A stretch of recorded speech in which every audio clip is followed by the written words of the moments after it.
to hear from you. I know you put a lot of thought into what you have to say, and I think it makes us all think about the emotions of these animals, because they have them, about the impact on their social groups of this cruel business, that all of us are here to make our voices heard. Now, this is London, but in 60 cities, in 20 countries around the world today, there are tens of thousands of people, all of whom, like you, are coming together to say enough is enough. We will not remain silent and allow greed and allow companies to exploit and kill dolphins and whales any longer.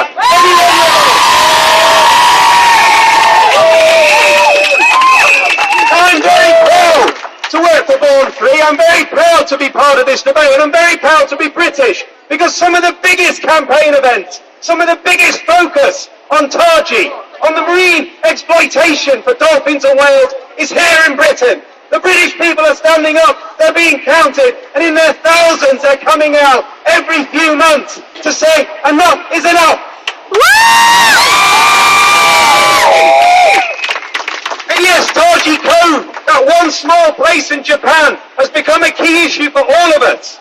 Now, many of you will remember in 2008 when the cove was made. Many of you might have been outside the Japanese embassy a few months ago, and Rick O'Barry was there with me talking about his own experiences of having worked in the 1960s in the entertainment industry to actually capture dolphins, and how he's gone through a whole journey, like many of us have, to know how cruel this is, and now how he campaigns about it around the world. The cove showed us the cruelty and the depravity of killing dolphins in Japan. But Japan is not alone. This happens in many other parts of the world as well. Now, the Japanese government and fishermen will tell you Taji is all about culture. It's all about the right for us to eat dolphin meat. Well, let's just be clear about a few things. Dolphin meat, compared to fish, has around 160 times the level of heavy metals like cadmium and mercury, which are very dangerous for anyone to eat.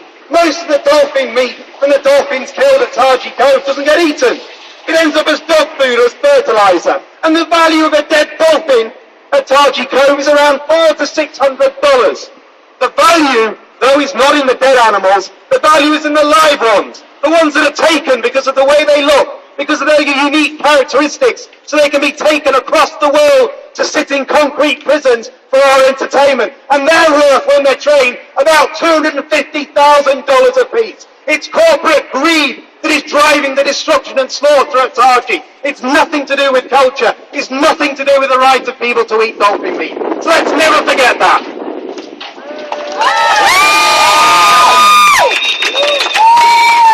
And let's also not forget that you can't hide the insane cruelty of what's going on there. When the film was made, when it won an Oscar for the best documentary, when the world started to become aware of this horrible tragedy, the Japanese government and Japanese fishermen thought, well, we better start sanitizing this slaughter. Let's put tarpaulins out to cover where we kill these animals. We don't want to see the red of the blood in the sea anymore. We know it's there, but we don't want anyone to watch it. Well, I'll say this, I noticed some representatives from Sea Shepherd here today. Thank God you're there, because you are the people that the eyes of the world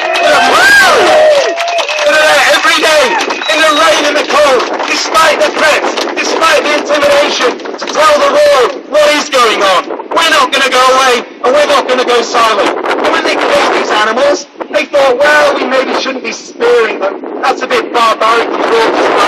Let's come up with another way of doing it. So we'll drive them into the cove, we'll tie them up by the tail, we'll haul them out of the water, and we'll stick a metal rod down into their spinal cord. It'll take 5 or 10 minutes to die in the most horrible, painful way possible with an animal that has a very, very complex nervous system. But who cares? Well, we care. That is disgusting. That is cruel. It wouldn't be acceptable in a slaughterhouse anywhere in the world. So why should we be killing dolphins this way? Do you think that's right? Do you? No! It isn't right. It's disgusting. And it's horrible. And when people go to marine parks in America, or in Southeast Asia, Australasia, the Middle East, and they sit there with their ice creams, and their sodas, and their chips, and they're watching the dolphins doing tricks to entertain them, they better think about where those dolphins came from. They better think about the slaughter of all their pods, of all their social groups around them in front of their eyes. They better think about being dragged away and put on a 747 and flown across the world. They better think about being trained night and day to do things that are not natural to you at all. they better think about living in a concrete prison for 15 years and see how you would like it. Do you think that's entertainment? Do we think that's right? No! It isn't. It isn't right. It isn't good. It's cruel. It's horrible. But I'm afraid it makes an awful lot of money for many people who don't care. And it's not just marine parks anymore. There's even marine birthing centres. You can go to the Florida Keys and you can have a unique experience of having your baby with a dolphin. And you can pay tens of thousands of pounds for this experience. You've got marine midwives, these animals have become. But when these people are having their babies and having this unique experience, just think about the fact those dolphins were dragged away from their family when they were butchered in front of their eyes. Do we think that's right? No! Something that we should all be proud of? No! No, we shouldn't. And you know what? We're not. We're standing up. We're telling people now that this might seem entertainment to you, but when you think about the cruelty involved, there's no entertainment at all. It must stop. But it means we have to educate people. It means we have to tell them about the reality. But you are having an impact. People often say to me that all these campaigns, you run up and down and make noises with your inflatable dolphins, make no difference. Well, you are making a difference. The World Association of Zoos and Aquariums over the last few months has had a dilemma. Because this Japanese trade body, which is part of its umbrella group, has been taking dolphins from Taji Cove after the slaughter and putting them into marine parks across the country. Now, the World Association of Zoos and Aquariums says it's against what goes on at Taji Cove. But its Japanese member is doing exactly what it says it's against. But thankfully, because of the anger and the pressure that you brought to bear, the shame you brought to bear, that international body had to say to its Japanese component, you rather stop it or we kick you out. And the Japanese have to think, do we want to be kicked out? Do we want to be shamed? Or do we want to stay in? Well, they made the right choice. They stayed in and they're stopping taking live dolphins. It's a start. It won't stop other countries sending their representatives to Turkey, but it's a massive, massive step forward. And that shows that people power can work. And when we move our attention to SeaWorld, SeaWorld parks are the most sophisticated entertainment business in the world. They turn over billions of dollars. They've got slick PR companies. They've got corporate lawyers coming out of their ears. But you have made their lives hell on earth. Quite rightly, because you have lifted the lid on the cruelty and the exploitation that is at the heart of that slick business machine. So you can all be proud of that. All of you. Till it comes. Over the last 18 months, SeaWorld has had a massive problem on its hand. It's lost a chief executive.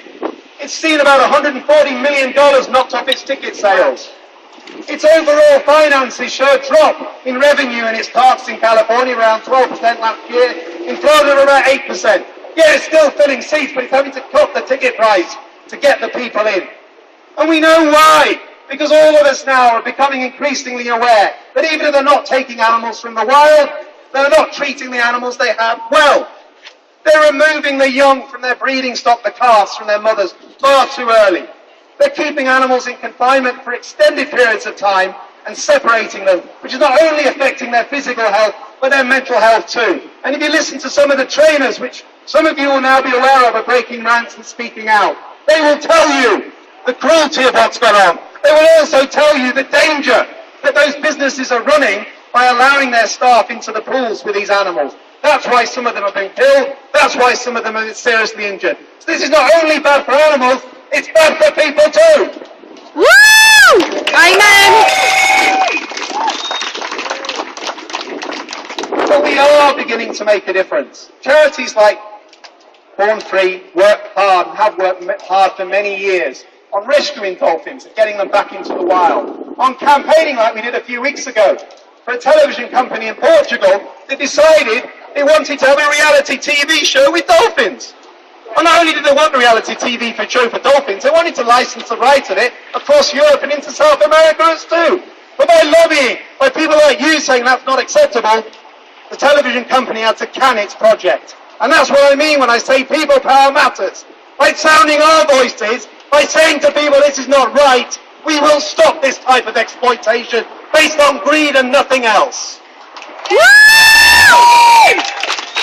And across Europe now, Born Free and other charities are working with MEPs, are working with the European Commission, are working with the entertainment industry and parks industry to try and really begin to clamp down on the growth we've seen in the aquarium marine park businesses. And there is growing awareness. So if you get an opportunity, speak to your member of the European Parliament. Make sure that you tell them what you think, because we're beginning to see some real steam now in Brussels across Europe, where a growing generation of people are saying, enough is enough. We're not going to put up with this exploitation. We're not going to put up with this greed. We're not going to put up with this cruelty anymore.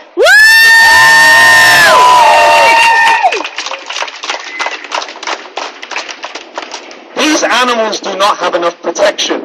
CITES does not have any provision for the protection of dolphins, porpoises, and other small whale cetaceans. The International Whaling Commission has no provision either.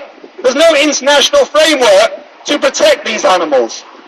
These animals have encaptivated us. We write about them. We're in love with them.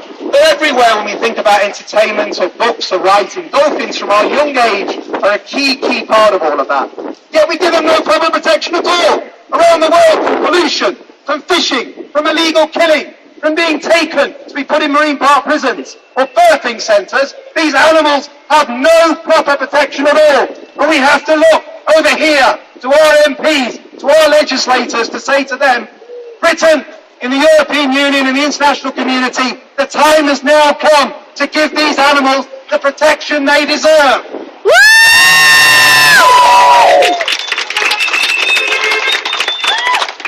And only by doing that will we start to be able to put pressure on governments like Japan that will still claim that culture is the key driver for doing what they do. They need to learn, the Japanese government, that it's not socially acceptable to the rest of the world for you to slaughter dolphins at Taji Cove. They need to learn that we will take action as consumers to not buy Japanese products or not to travel to Japan if they don't change their practices. They need to learn that the rest of the world will not remain silent while this type of butchery and slaughter goes on. It's not acceptable. We do respect Japan as a nation. We're expected as a leading industrial nation, a great cultured nation. But it shames Japan. It shames the world that the Taji slaughter is allowed to continue. All of us should be against that, and all of us must continue to make our voices heard.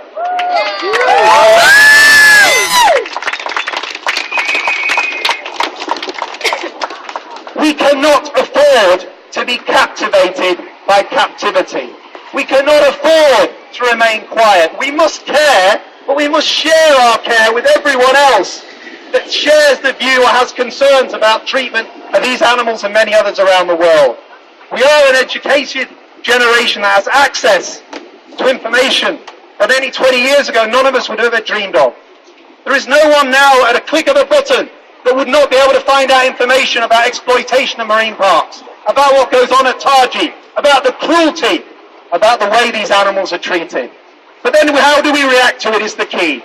We must keep campaigning. This is one of the most successful social media campaigns in the world. The media have not been able to avoid Taji Cove because it's you that set the agenda. It's you that make them talk about this tragedy that continues to go on. And it goes the same for what happens at SeaWorld, and it's the same for what happens in places around the world. So keep fighting.